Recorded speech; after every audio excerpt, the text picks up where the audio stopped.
So welcome to the bunker. Today we're talking about Thanksgiving in the apocalypse.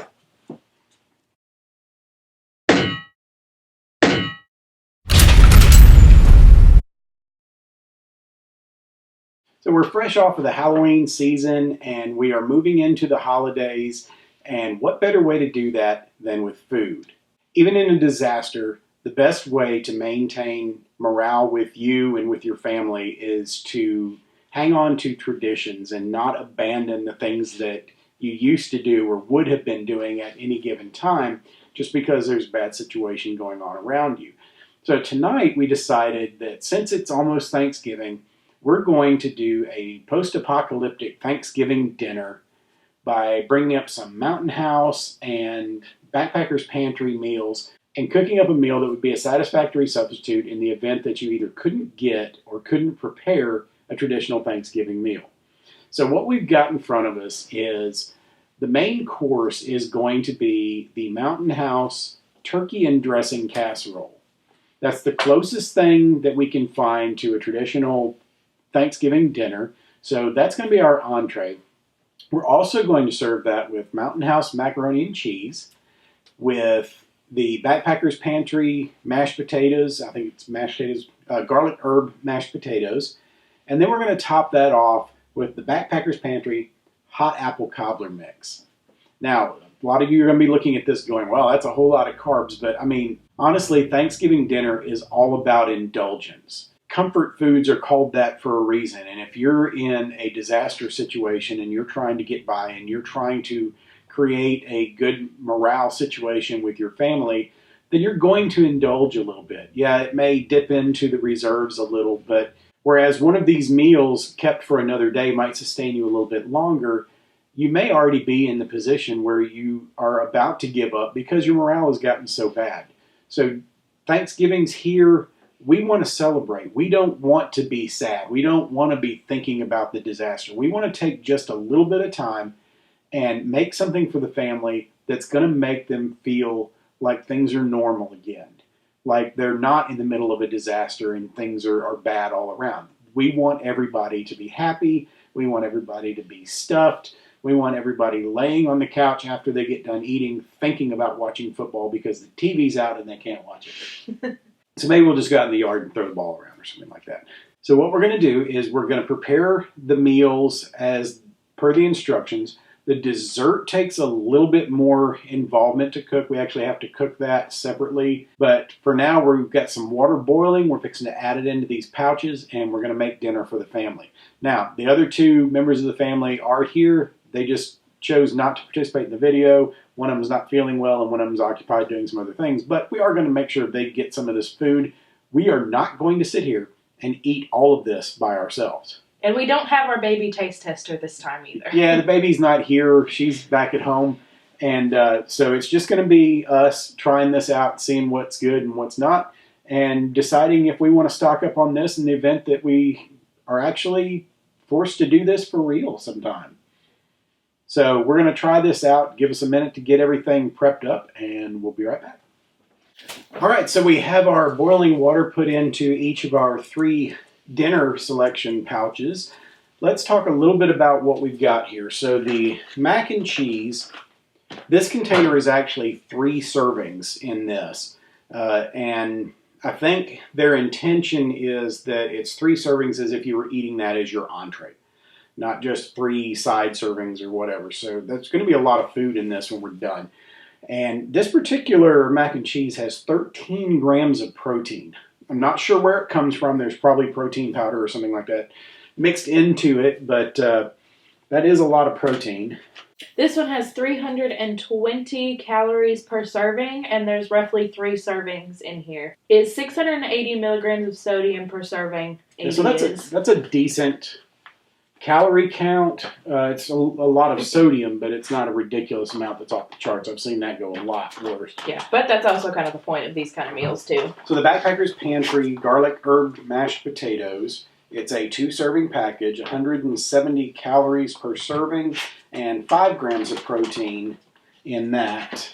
This one only has 440 milligrams of sodium per serving, and there are 2 servings in this container right here.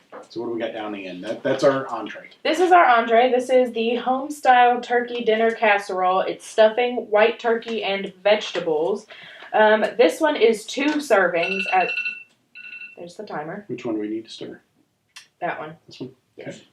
Okay, so this is the home-style turkey dinner casserole with stuffing, white turkey, and vegetables. This is 2 entree servings in here. It has 14 grams of protein per serving. And this one has 790 milligrams of sodium per serving. And like I said, there's 2 servings in here, and it's 240 calories per serving as well. This really smells good. This smells like mac and cheese. That smells like real mac and cheese. It smells like real mac and cheese. It's a little bit soupy right now, but we still got a little ways to go cooking. So I'm not going to complain about that too much at this point. We just got to stir it up right now and seal it back up. I think it's got to sit for about 10 more minutes before it's really ready to go. It's a pasta dish, so it's going to require a lot more, and it's primarily pasta. It's not. This one doesn't really need to be stirred again. This one just sits for 5 to 10 minutes. I mean, essentially, this one is just instant potatoes. Instant potatoes. It's dried potato flakes. There's nothing else in it other than some spices and stuff, so it's not like it's a meat or something that has to be constituted. I'm going to go ahead and stir this up. And then this one only has to sit for 4 more minutes. This smells really good. Yeah, it does. It smells like stovetop dressing. So we live in an area where we don't really have wild game fowl right here in our backyard. I mean, there's a lot of duck hunters around here. So I guess if you wanted to go out and hunt duck, you could do that as to have for your Thanksgiving meal. There's absolutely nothing wrong with that if you're a duck hunter. We don't have wild turkeys right here in our area, but we can go a little bit out into the country where we might start seeing those. If we were in a disaster situation and we were having to hunker down at our house and ride it out, it's not like I could just shoulder my shotgun, walk down the street, and get me a wild turkey for Thanksgiving dinner. So we get to have squirrels for dinner. Yeah. Now, if we were into squirrels, we would be rich. We could sell squirrels all day long in the backyard. I mean, honestly, that may be one of those things I need to learn how to prepare and make food out of those, because they are aplenty around here. The turkey and dressing meal has an expiration date of August 2048. So that one right there, I mean, that's a pretty good investment to tuck away. Around here, starting around mid-November, we start to have weather issues. I mean, we've had tornadoes this late in the season because of the fact that we have such harsh weather swings. I mean, it'll go from being 85 degrees one day to 13 degrees the next day.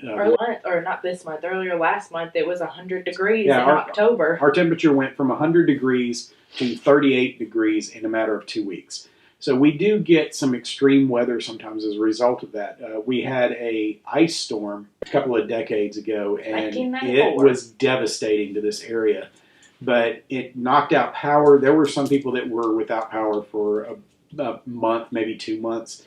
We never lost power at our house. I wasn't alive for that. And she wasn't around for that. But the fact is, we get a lot of that around here. We never know from one season to the next when the extreme weather changes are going to bring some kind of a little disaster like that we're going to have to deal with. And I don't want to be that guy that's having to go and stay with friends because I'm not able to take care of myself and my family. So that's kind of what we prepare for around here, is the short term, having to deal with things for maybe a couple of weeks instead of waiting until we hear it's going to snow and going and buying all the milk and bread off the shelves. We have got 5.5 minutes left. I'm going to go start the dessert dish so that it can be cooking while we're enjoying our dinner. So stick around. So our Thanksgiving meal is complete. Have a look at this spread that we've got right here and tell me this doesn't look amazing. All I smell is mashed potatoes. Look at how good the macaroni and cheese looks. It's a little bit on the cheesy side, but I am not mad about that. I like some good cheesy mac and cheese. Look at the potatoes. They look like mashed potatoes like I would make any other night for dinner. They look good. They smell amazing. There's a really good garlic smell coming off of those things. And then check out our entree, the turkey and dressing casserole. I mean, that looks really good. It looks like stovetop stuffing or something that I mean, it's not mom's from scratch dressing by any means, but most people make stovetop. They don't make the homemade dressing. So it doesn't look like it's anything any different from what you're having. So now we're going to plate some of this up and we're going to taste it and see how it is. Well, let's start with that. I'm dying to try that mac and cheese. Mm-hmm. I really hope it's better than the last time we tried mac and cheese. Yeah, if you haven't already seen it, I'm going to put a link down below to the Wise macaroni and cheese with smoked ham. Is that what it was? Something like that. The video that we did back in February, and it was an absolute epic failure on the part of that food product. So we're really hoping that the Mountain House mac and cheese is going to be better. So let's dive into this. Okay, what are we trying first? Let's both try the potatoes. Okay.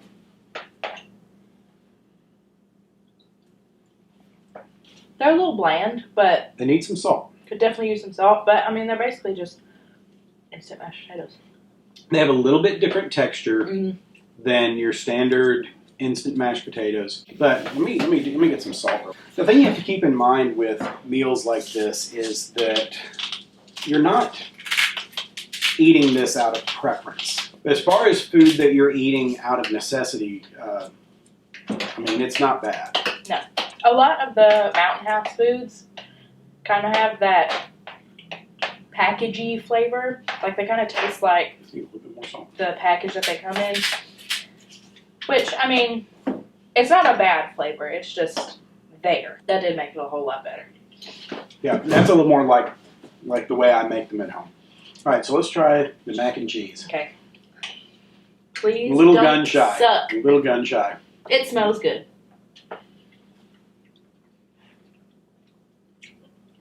It is good. It is good. It needs salt. It could have Once again, cooked a little longer. Yeah, it's got a little bite left in it. But flavor-wise, it's great. As far as storable food mac and cheese goes. It's got cheesy flavor, I'll give it that. It is worlds better than the Wise mac and cheese. There's not even a comparison. I cannot begin. You've got to watch the video. I cannot describe to you how awful that Wise mac and cheese was. You messed up mac and cheese. I don't understand. I could eat that without putting anything else in it. Absolutely. Moving on to the entree. I'm really excited to try this. I've had this for a while in my food store, planning on doing a video just like this, and I've been really curious about it, so let's give it a try. All right.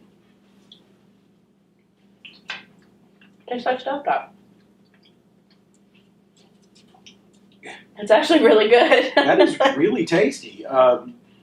It doesn't need anything. It doesn't need salt. It doesn't need pepper.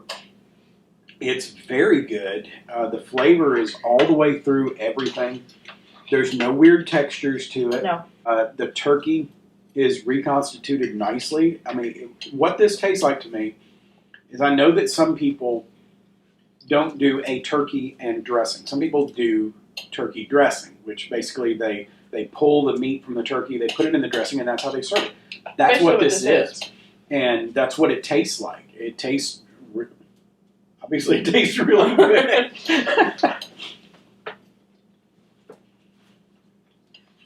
I would eat this again. I mean, would I serve this to company? No. If the power was out and we had people stay in with us, absolutely. Well, if we just had some friends coming over for Saturday night dinner, no. That's not what this is for. There are better ways to do that. There's your comparison. I mean, this is really good food in the event of a disaster. It's not something that I would try to impress anybody with, but for sure, if we needed something to lift our spirits, this is it. As a family, this is it. You should get this stuff all day long. If you store food, like storable food like this, get that turkey and dressing. That's good. Where'd you find that at? I think I ordered that off of Amazon. Walmart sells Mountain House, though. They do, but I haven't seen that particular one. This is what Mountain House has a couple of fancier dinners that I've never seen anywhere except on either Amazon or on the Mountain House site. The turkey and dressing casserole is one of those. They have a couple of other recipes like that that are not your traditional. So Walmart's not going to sell those because not just everybody's going to buy it. Everybody's going to come in, they're going to buy the mac and cheese. They're going to buy the mashed potatoes and things like that, but they're not necessarily going to be buying, Thanksgiving dinner. All right, well, I'm almost ready for dessert. I don't know about you. And this is our dinner tonight. This is not something where we're just going to taste this, spit it out, and go to McDonald's or something. No, clearly not. This is our dinner. So I've already eaten the whole plate. And believe me, since this is my dinner, if it wasn't good, I would let you know. Yes. You would see it on my face. I would not be able to hide it. You don't hide these things well. Yeah. As I finish this, we are going to make a couple of plates for the other two people that are in the house tonight. Let them try it. And we're going to finish up our dessert, and we'll be back in just a minute. And that brings us to the best part of any meal, dessert. So as we showed you at the beginning, we have the Backpacker's Pantry apple cobbler. Now, I will say that the apple cobbler is a lot more complicated than you would expect from a company called Backpacker's Pantry. It's very involved. It is. You have to put it into a pot with some water. You have to boil it, then reduce the heat, let it cook. Then you have to put the topping on it. Then you have to cover it, let it heat. Not the most convenient campfire food in the world, but if you're in a kitchen or if you came prepared for that, then you should be fine. Now, if you showed up with this in your backpack without having read the instructions first, you might be a little frustrated if you didn't bring a full camp kit. I mean, you could probably cook it in a mess kit if you needed to. But you can't really reduce the heat on a fire. Yeah, it's hard to reduce the heat on your fire. So probably would be nice to have something that's a little simpler to cook. But that being said, this stuff smells really good. You can see how nice it looks. It's little cubed apples. There's a dough that you pour over the top and let it cook after the apples have reconstituted, and it makes a cobbler-ish. It's a very soft dough cobbler. There's nothing crispy about it and whatnot. But well, let's give it a try here and see how this goes. See if this is as much of a success as the rest of our Thanksgiving dinner was. That's pretty tasty. It is good. The apples still have some bite to them. Mm-hmm. There's a little bit of crunch. In a good way. Yeah, it's not like not like the mac it didn't cook long enough kind of thing. This is there's just a good crunch to it that makes it pleasant to bite instead of just mushing it up with your mouth. It's got a good sweetness. It's not overly sweet. Still very doughy, but I like that. I got a piece of apple peel. Yeah, I think if I were cooking this on a campfire, I would probably throw some sugar over the top of it. Let that caramelize and crisp up, and add a little bit of dimension. It could use a little crunch. I mean, it's kind of one-dimensional. There's not a lot of texture or form to it. It's squishy. It's squishy. Even with the bite of the apples, it still doesn't just really... Doesn't have a lot of texture. Yeah, I mean, you get a little bit of crunch with the sugar on top of it, then you really kind of feel like you're getting into something. So what do you think? If you were in a disaster, if your family was living without power and the holidays were coming up, would you do something like this for them? Would you be more concerned with making the food last just a little bit longer? Or do you think that morale and normalization is very important in a disaster situation? Personally, I want my family to be happy. I don't want a bunch of grumpy people sitting around knowing that it's Thanksgiving and that we're not able to do anything because the power's out or we're cut off from society, we're cut off from groceries and all that. I would rather everybody just kind of, have a good time and enjoy it. Yeah, I know what all of y'all are like grumpy and I don't. No, we're going to have Thanksgiving dinner, okay? Shut up and eat your turkey. Have you tried any of these meals? What are your thoughts on them? Do you like them? Do you not like them? Leave us a comment down below. Tell us what you think about it. Tell us what you think of this idea. Is this something that you think is a good plan? Is it something you would do for your family, or is it something that you think might just be a waste of food? We'd love to hear your thoughts on it. We'd love to hear what you might add to the Thanksgiving dinner lineup. Is there an entree that you know is out there that you would put in there to make it even better? Tell us about it. Give us your thoughts. If you enjoyed this video, if you got something out of it, give us a like. Subscribe to our channel. Stick around with us as we do more of these kind of videos. Go check out all of our old videos, like them, comment on them. Watch the mac and cheese video. Watch the mac and cheese video. Share these videos with your friends. Tell them about it and help us get this channel up and off the ground. But that's it for our special Thanksgiving episode. So until the next video, prepare for the world that you live in, not the one you wish existed. We'll see you next time. Happy Thanksgiving!